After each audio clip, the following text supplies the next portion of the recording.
মহালয়া মানেই দেবীপক্ষের সূচনা। প্রতিটি বাঙালিরই এই মহালয়ার দিনটি শুরু হয় ভোরবেলায় বীরেন্দ্র কৃষ্ণ ভদ্রের কণ্ঠে মহিষাসুর মর্দিনী সঙ্গীত আলেখ্যটি শুনে। বাঙালির আবেগ অনুভূতিতে মিশে গেছে এই আলেখ্যটি। চলুন এই আলেখ্যটি সম্পর্কে কিছু অজানা কথা জেনে নিই। 1930 সালে সম্প্রচারক হিসেবে আকাশবাণী কলকাতায় যোগদান করেন বীরেন্দ্র কৃষ্ণ ভদ্র।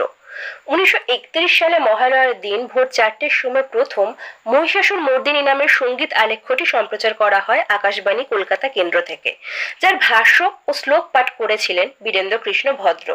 দেবী দুর্গার পৌরাণিক কাহিনী নিয়ে 2 ঘন্টার এই অনুষ্ঠানটি তৈরি করা হয়।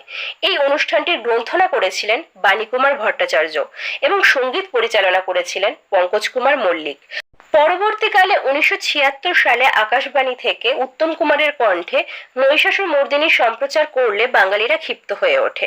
ফলে কর্তৃপক্ষকে আবার বীরেন্দ্র কৃষ্ণ ভদ্রের কণ্ঠের মহিষাসুর মর্দিনী সঙ্গীত আলেখ্যটি সম্প্রচার করতে হয়। 2006 সালের মহালয়ার দিন বীরেন্দ্র কৃষ্ণ ভদ্রের কন্যা সুজাতা ভদ্রকে সারেগামা ইন্ডিয়া লিমিটেডের পক্ষ থেকে তার বাবার এই কাজের জন্য রয়্যালটি স্বরূপ 50,917 টাকার চেক দেওয়া হয়।